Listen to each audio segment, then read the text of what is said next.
What's up, everybody? KMZ Exciting Sports here, and man, what a fucking comeback, bro! Holy shit, yo, man.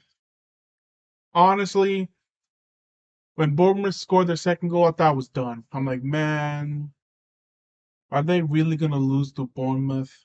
I was at work, so I couldn't watch the game, but I had my notifications on, and every time I hear like a ding, I'm like, did they? Oh, they scored. Bournemouth scored less than 10 seconds. Okay. And then I hear it again. I hear it again. I'm like, now they scored twice.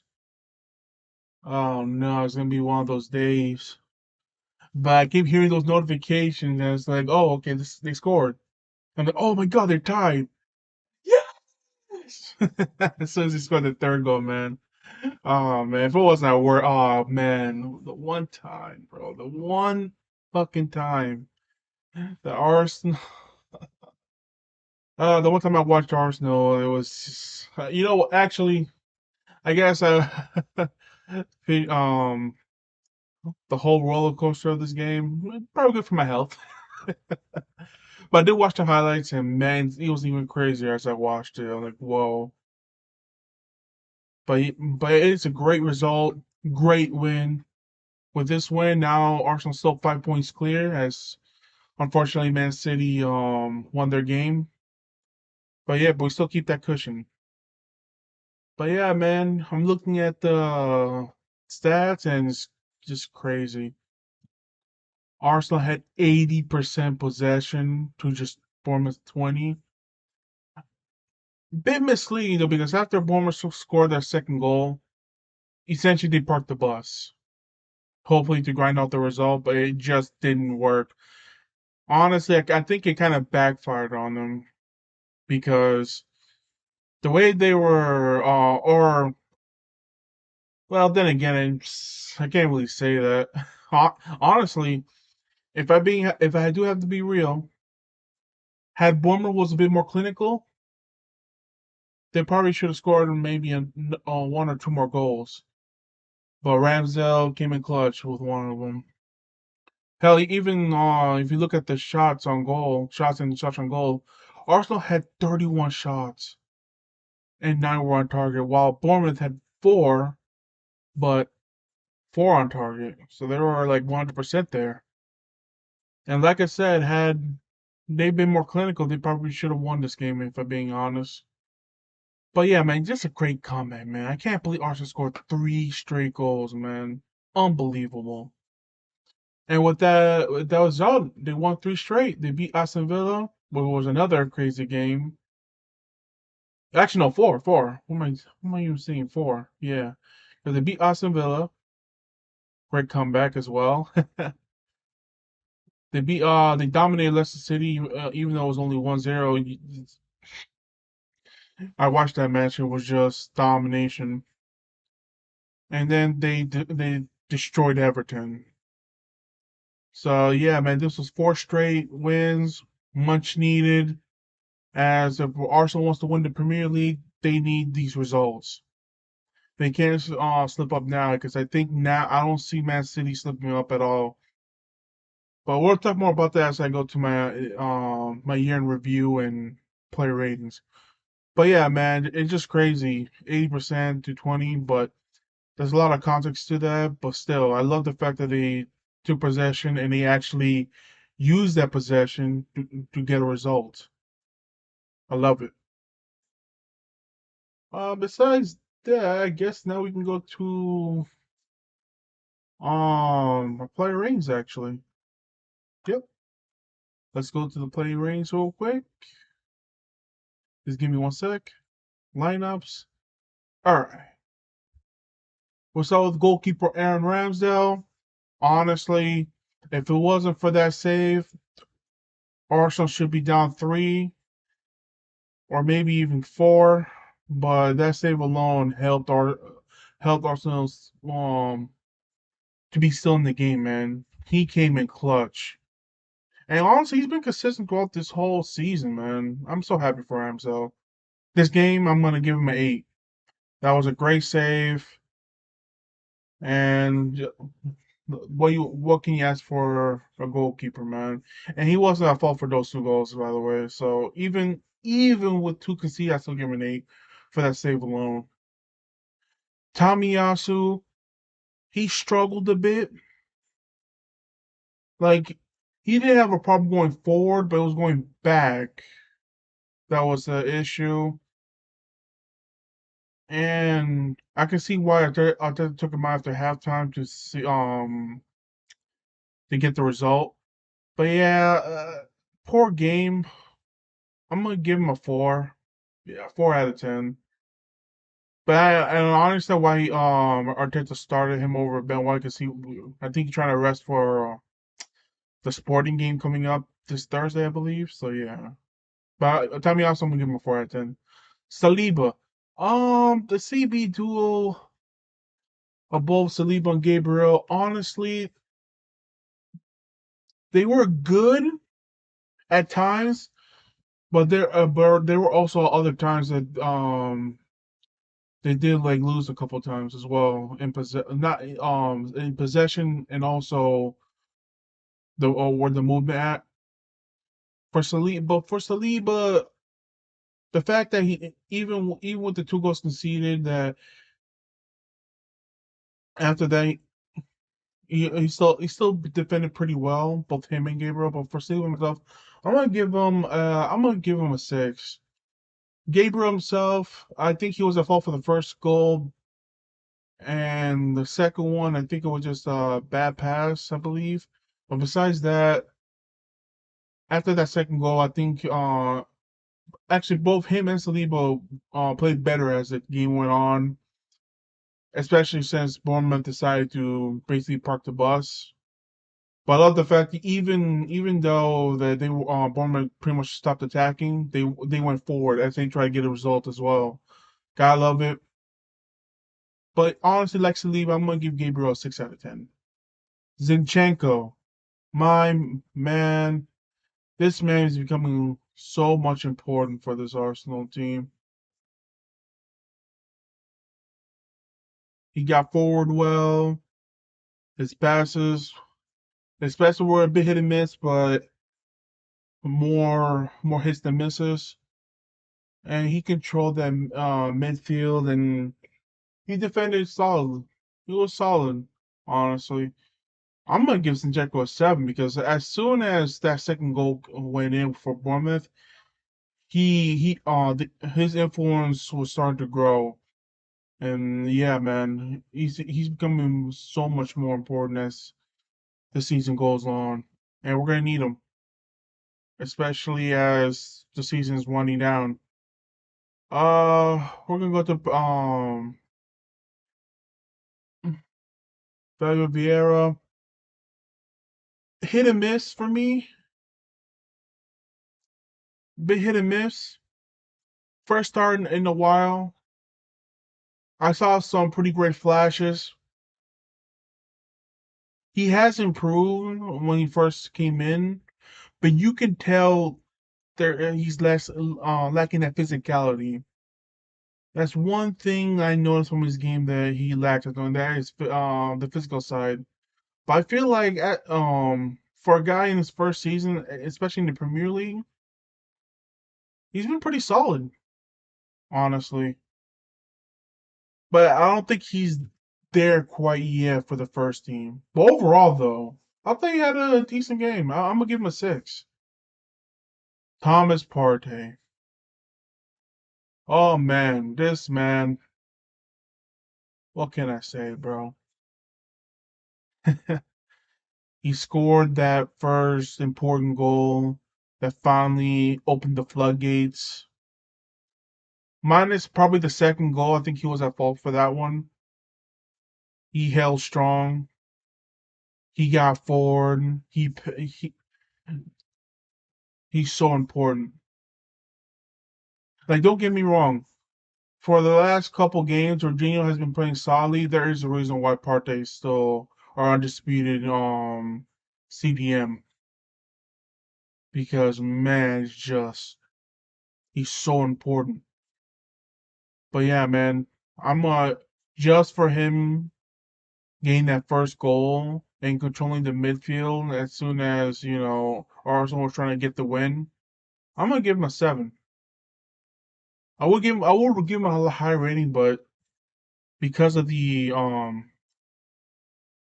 shakiness of the for the first half and a little bit the second half, I dropped down a little bit, but getting that first goal was important. But yeah, my 7 out of 10 for Thomas Partey.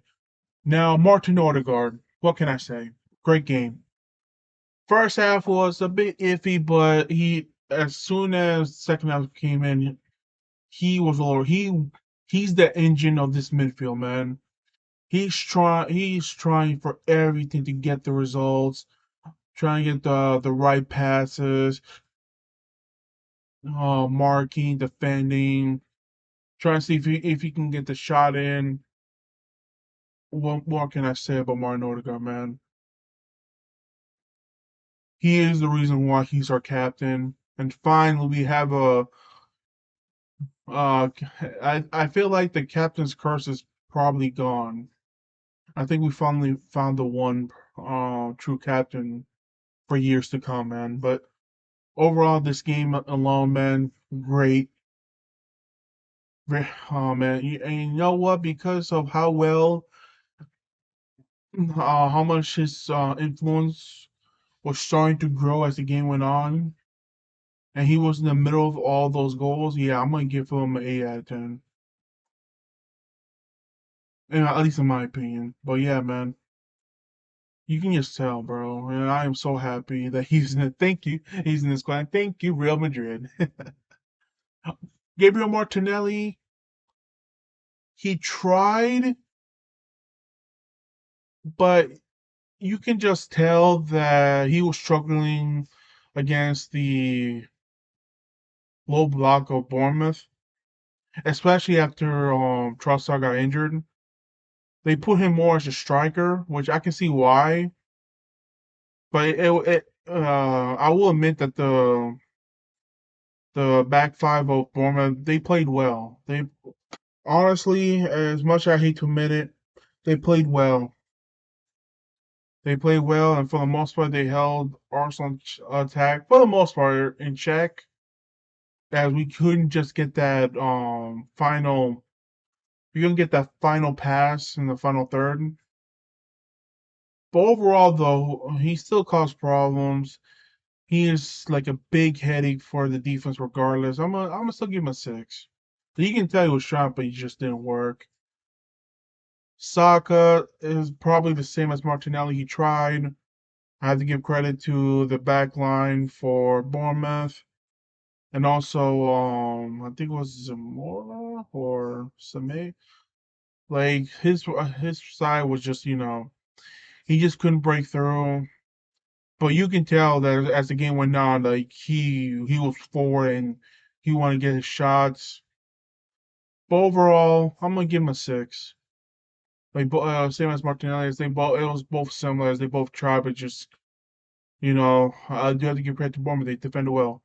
Trossard, so unfortunate that he got injured, and also that gives Arsenal a bit bleak in the striking department because coming into this game, I found out that Eddie Nketiah, what the hell? Nketiah was injured.